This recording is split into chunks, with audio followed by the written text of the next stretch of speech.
दोस्तों नमस्कार प्रणाम। आप हैं दोस्ता न्यूज के साथ।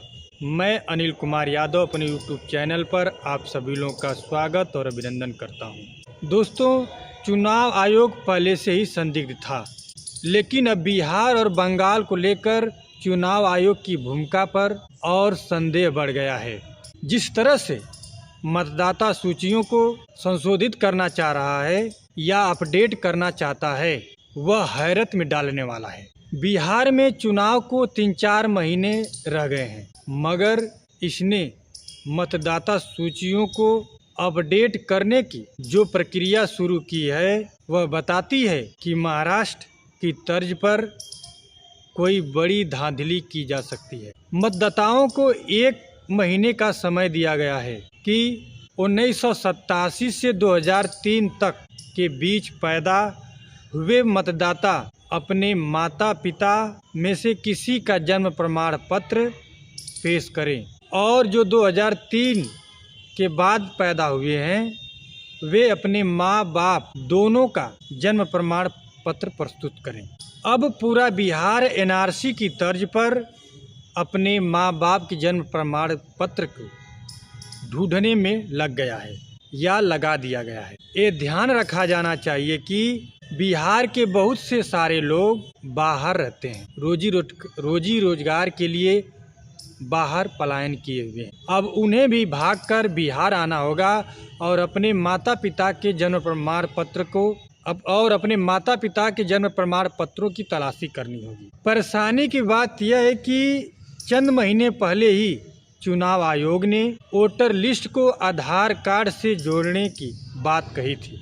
इतना काफ़ी होता, मगर इस बीच उसने अपना एक नया फरमान जारी कर दिया है। चुनाव आयोग ने नया फरमान जारी ये किया है कि जो लोग 1987 से 2003 के बीच पैदा हुए हैं, वो लोग अपने माता पिता में से किसी एक का जन्म प्रमाण पत्र प्रस्तुत करें, तब उन्हें वोट देने का अधिकार होगा। और जो 2003 के बाद पैदा हुए हैं, वो अपने माता और पिता दोनों का जन्म प्रमाण पत्र प्रस्तुत करें, तब जाकर के उन्हें वोटिंग का अधिकार मिलेगा। और सबसे बड़ी खतरनाक चीज़ इसमें ये है कि चुनाव आयोग ने जिन 11 दस्तावेजों को लीगल माना है, उनमें आधार को नहीं जोड़ा है, यानी कि आधार लीगल नहीं है। बिहार में वोटिंग के लिए आधार मान्य नहीं होगा, ऐसा लग रहा है, क्योंकि उसमें जाति प्रमाण पत्र, मूल निवास प्रमाण पत्र, मैट्रिक सर्टिफिकेट ये सब तो दिया है, लेकिन आधार को ही मान्य नहीं कर रहा है। यह काफ़ी अजीब सवाल खड़ा करता है, क्योंकि केंद्र सरकार ने जब आधार बनवाया तो उससे बैंक के खाते लिंक हो रहे हैं, उनसे राशन कार्ड लिंक हो रहा है। उसी आधार के ही आधार पर लोगों को 5 किलो राशन भी मिल रहा है।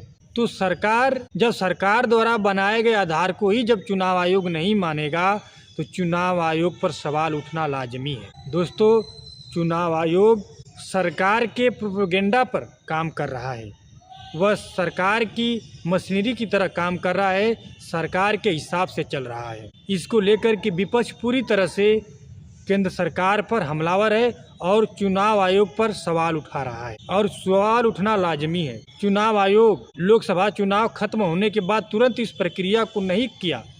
अब मौसम पूरी तरह से बारिश का है, जिसमें बिहार बाढ़ से ग्रसित एरिया है। बहुत से लोग बेघर रहते हैं, बाढ़ में बहुत से लोगों के दस्तावेज बह भी जाते हैं।